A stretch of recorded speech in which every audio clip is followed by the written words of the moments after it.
Okay, I'm back. Good thing you want to do with Q-tips. Clean out these holes right here inside your rotor. They often get dust in there.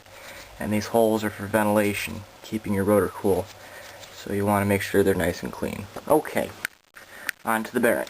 I'll show you from the front side since it's easier to see. If you actually lock it in one position, that'd be kind of nice. Now what you're going to do, take your Q-tip and get right in there.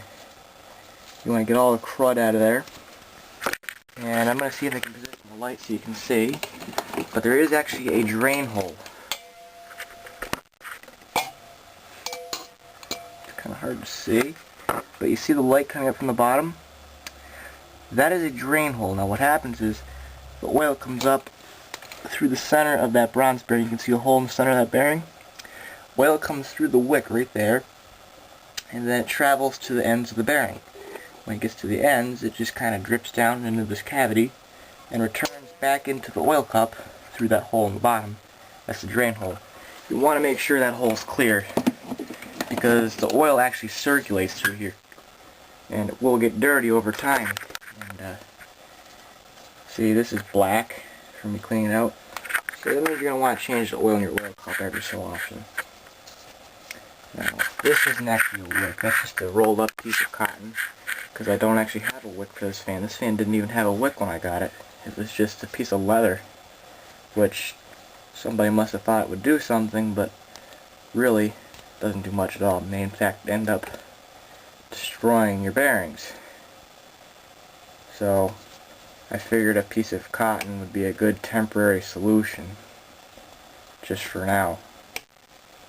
I'm not going to make that permanent fix, but I wanted to at least have some kind of oiling system until I do get some wick for it. You just want to keep using your Q-tips in there. You want to get all this crud out of here. Now for your drain holes there, make sure your drain holes are clear. All you need to do for that is just take a paper clip and just very gently get in there. And then what you can do for your oil wick hole is just take your Q-tip and kind of swirl it around there, make sure everything's nice and clean.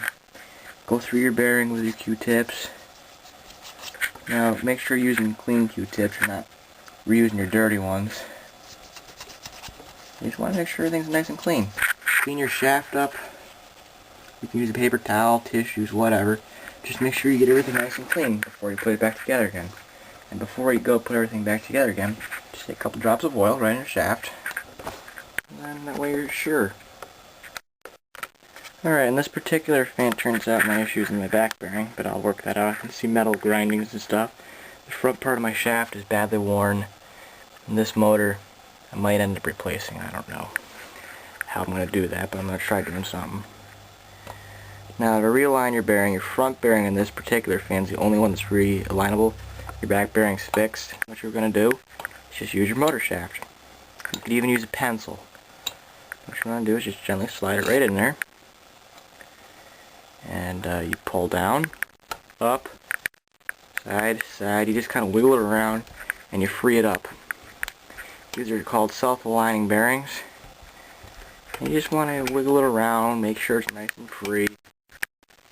Because your bearing inside there can actually move. It rotates, kind of like an eyeball. And that makes it so it realigns perfectly every time. That should help your fan speed up on its own. Well, my shaft is very, very badly worn and I'm about out of time right here. So I'm going to try and get a new rotor and new windings for this motor. That's all for tonight. This thing actually sounds so much better after I've cleaned it up just last night that I'm going to run it.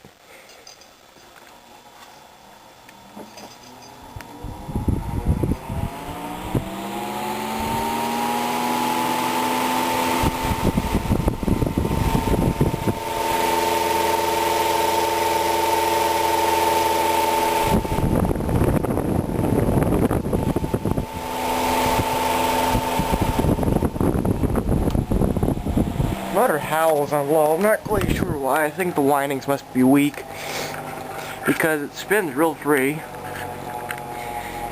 There's a lot of play in these bearings because the shaft is so worn. Must have been somebody's favorite fan or something.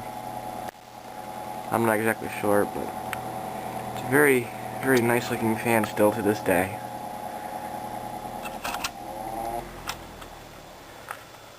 And it has a good spin down. Not terrible.